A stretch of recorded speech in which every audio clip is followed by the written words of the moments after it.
İlim жағынан izildeliş gerek da. İzildebe milyardlagan akçalar jep жатышат. Министрлик не кылат изилдебей анан кийин? Бир эле учурда жүрөктүн баардык органдарын эч кандай хирургиялык операциясыз 100%га чейин айыктыруучу дарын иштеп чыккан да. Ошол дарыны саламаттык сактоо министрлери 3 жылдан бери кабыл албай, ар бир операциясын $2000 $5000 чейин операция жасап, бизнес кылып, жыл сайын 10 000 деген адамдарды кыйнап өлтүрүп атышат да. А мен дарым ондогон эсе арзан, анан эч кандай операция жасабайт, эч кандай кыйнап айыктырат да. Ошону кабыл албай атат. Кабыл албаган себеби бул илимий ачылыш да. Мындай илимий ачылышты илим изилдөө институтунда чыккандарга, келемиштерге берип изилдеп чыгыш керек экен да. А бул дары иш жүзүндө 50ден ашык адамдарга берип изилденип чыккан. Бир да адамга зыян келтирген жок. Ошол адамдардын баардыгын эч кандай операция жок, 100%га айыктырып, азыр эч кандай больницага жатпай, дары ичпей жашап иштеп жүрүшөт да. Мыйзам чегинде биз лицензия алышыбыз керек ага. Аны дарыны изилдешибиз керек. Анын побочный жагы. Иш жүзүндө изилдеп бүткөн да.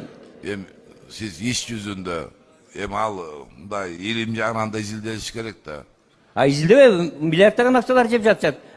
Министрлик не кылат изилдебей анан кийин? Изилдесин да. Министрлик жооп берет. Мен өзүм кандай изилдейм мен? Аксакал, саламатсыздар, урматтуу бүгүнкү жыйындын катышуучулары. Аксакал, мен сизди тааныйм. Мен Бишкекте жүргөндө да жүргөнсүз.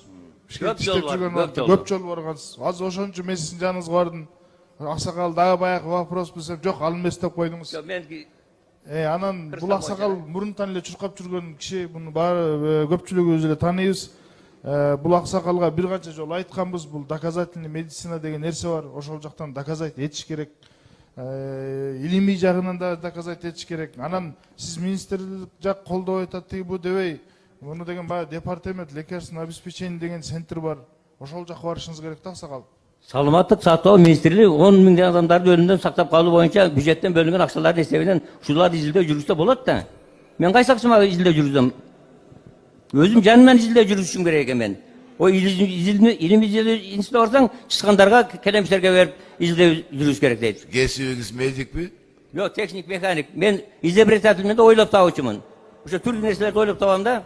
Мына тышкарда мамлекет көп миллиондон сом пайда берчү нерселер бар өзү. Хорошо, мен азыр жекискен аракет кылайын саламаттык сактоо министрлигине.